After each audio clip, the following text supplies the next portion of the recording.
presentar a nuestros invitados. Ya están haciendo aquí aparición, así que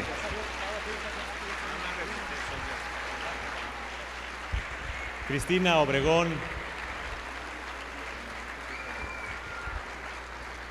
Jorge Luis Moreno, parte muy importante del grupo actoral, y desde luego al señor Gastón Pavlovich, autor y productor de la película. Bienvenidos, gracias por estar aquí.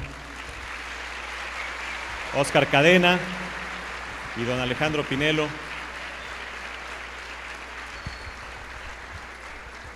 Bueno, pues el objetivo de reunir a estas 5 personas aquí es un poco rescatar algo de lo que nos ha dejado esta maravillosa película del estudiante. Lo que a mí me dejó, yo ya se los dije al principio, así que yo ya no voy a dar mis conceptos, mejor que me los den ellos. Y desde luego, pues felicitarlos por el éxito que obtuvieron con esta película, y desde luego solamente un concepto voy a rescatar: el saber que el cine mexicano puede presentar historias exitosas de éxito, ¿no? Porque bueno, pareciera que el cine mexicano está enfocado a otras cosas. Quiero empezar a pedir opiniones con quien fue autor y productor de la película, el señor Gastón Pavlovich. Por favor, dinos, Gastón, ¿qué te llevó a hacer una película con este tema? Hablo yo de que hoy en taquilla pues venden los balazos, las muertes, las historias terroríficas, y tú te fuiste por el amor, la amistad, el respeto, los valores. ¿Cómo fue que pensaste que una película así iba a tener éxito? Gracias, gracias. De verdad es un honor estar aquí, un placer, una gran sorpresa por lo que se está viviendo aquí, y de verdad un muy sincero agradecimiento por invitarnos. Yo creo que hay 3 palabras que definen el proyecto del estudiante y que causan su nacimiento. Yo diría que es indignación, inspiración y testimonio. Indignación porque yo, como muchos mexicanos, yo creo que la mayoría, realmente he estado y había estado muy indignado por la manera que nos daban películas, por el contenido del cine mexicano, el famoso cine mexicano. No viví en la época de oro del cine mexicano, pero sí la vivo mucho y la veo mucho. México tuvo una gran época de cine, estuvo a la par con el mundo entero en cine mexicano, y hay que aceptar una realidad que ustedes están promoviendo aquí.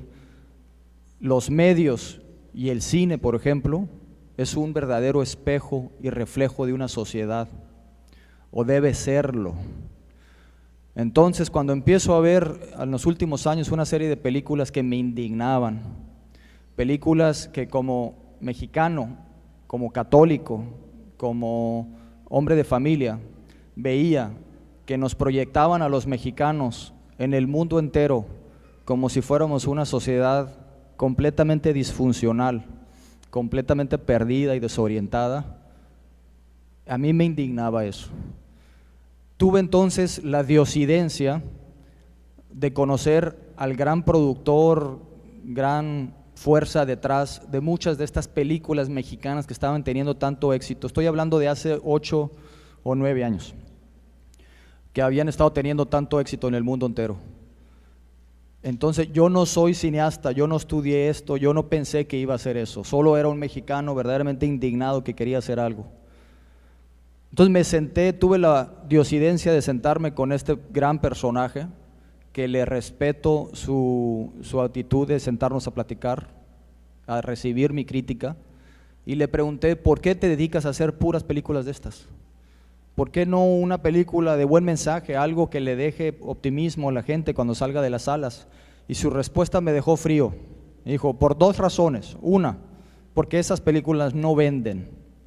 2, porque nadie me ha traído un proyecto de esas características.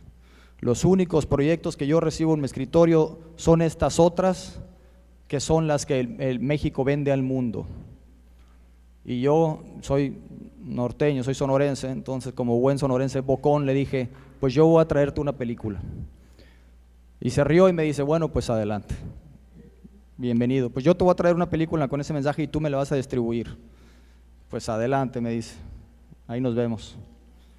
Entonces me fui pensando: ¿y ahora qué voy a hacer? Pues yo no soy cineasta, no sé hacer esto. Y ahí es cuando entra la otra palabra: inspiración. Yo me fui a un retiro espiritual, cada año me voy a mi retiro espiritual, soy miembro del Regnum Christi y me fui a un retiro espiritual ahí por el Estado de México.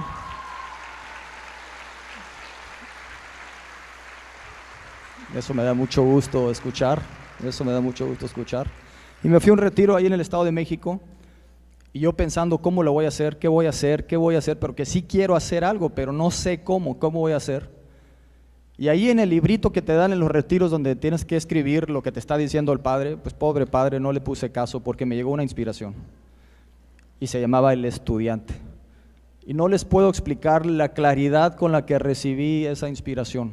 Simple y sencillamente empecé a escribir en un cuadernito que todavía guardo en pluma, El Estudiante, y empecé a desarrollar la historia. Salí de ese retiro con unas 15 páginas de lo que terminó siendo El Estudiante. En ese momento también estaba pensando pues que el contenido de esta historia que estaba escribiendo, y aquí entra la palabra testimonio. Me empecé a acordar de mis abuelos. A mi abuela, que en paz descanse, todo el mundo le decía Sirenita. A mi abuelo, que en paz descanse, todo el mundo le decía Chano. Y yo recuerdo de ellos hasta sus últimos años, ya muy grandes, cómo se amaron. Yo fui testigo del amor entre dos personas. Hasta sus 80 y muchos años, 90 y tantos, se abrazaban, se besaban, se coqueteaban, bailaban, se adoraron y se amaron. Y nunca olvidé eso.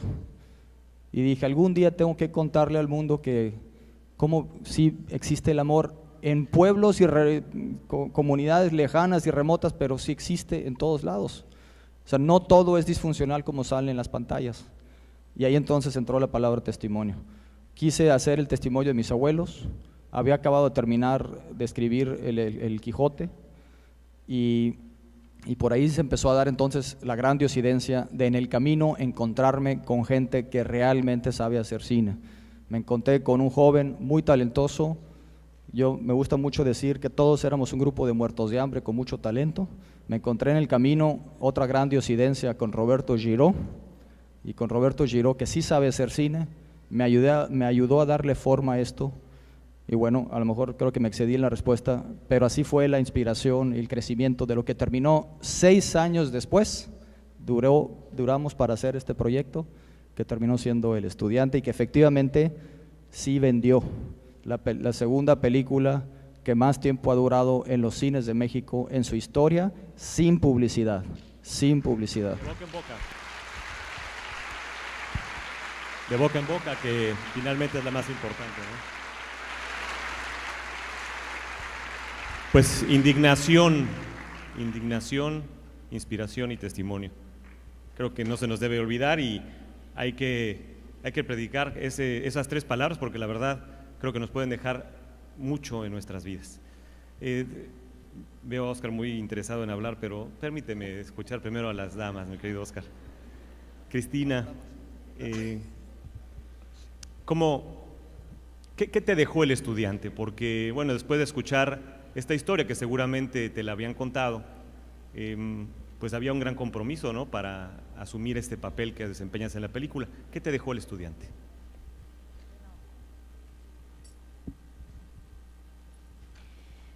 Bueno, me dejó muchas cosas en el lado personal y en el lado profesional. En el lado profesional, pues fue mi primer película. Yo salí de la carrera de actuación y fue lo primero que hice, y creo que tuve mucha suerte por haberme encontrado con Gastón y con Roberto, y bueno, a raíz de eso pues he trabajado en otras cosas. Fue mi principio en mi carrera. Y en el lado personal, yo nunca tuve la oportunidad de hacer de irme de misiones o de hacer un apostolado en sí. Y para mí, El Estudiante se ha convertido en una manera de hacer apostolado, porque pues por todo lo que maneja, los valores, la manera en la que te tienes que dar a respetar para que los demás te respeten. Y bueno, nosotras las mujeres jóvenes que pues cometemos a veces muchos errores, tenemos que aprender cómo a pues a saber qué es lo que queremos y a ser coherentes con nosotras mismas, ¿no? Y pues yo creo que eso es como una manera de dejar como una semillita en cada, bueno, yo espero, en cada mujer o en cada joven, pues que intenten tener una vida más sana y más bonita, ¿no? Claro, esa semilla que se instala en el corazón. Y por supuesto,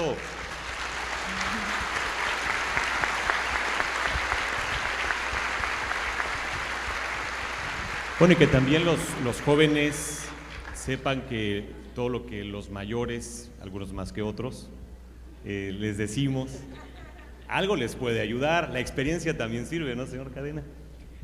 Muchas gracias, compañero. Buenos días, encantado de estar con ustedes. Es un honor el que me hayan invitado. Muchas gracias, Julián. Muchas gracias, Fernando. Gracias a todos, señor obispo.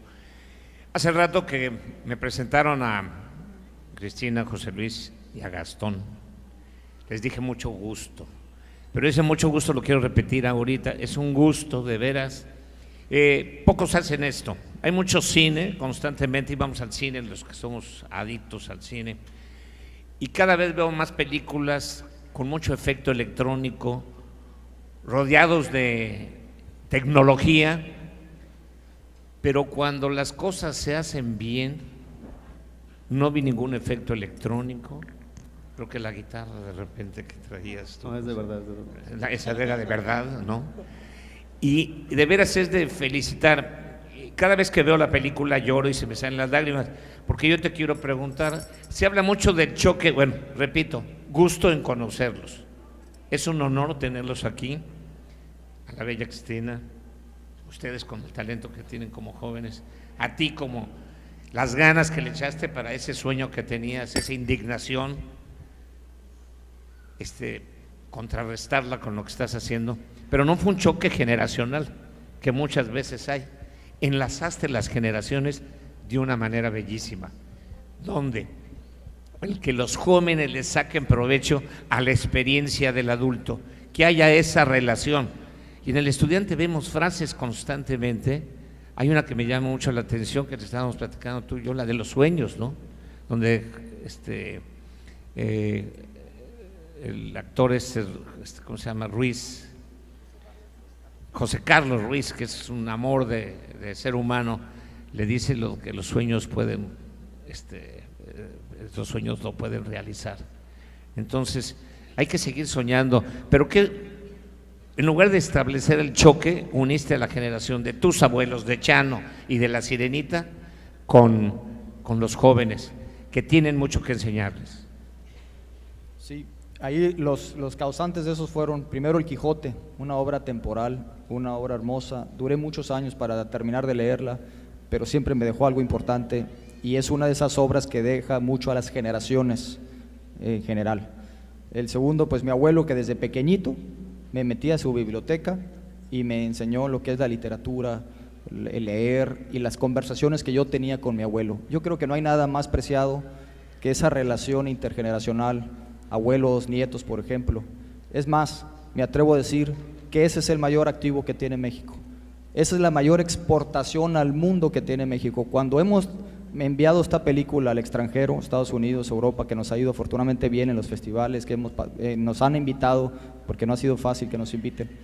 Impresionante la gente, los italianos, los franceses, los americanos, que nos dicen qué hermosa es la familia mexicana, qué hermosa esa unión entre los abuelos y los nietos. Eso ya lo hemos perdido aquí y acá.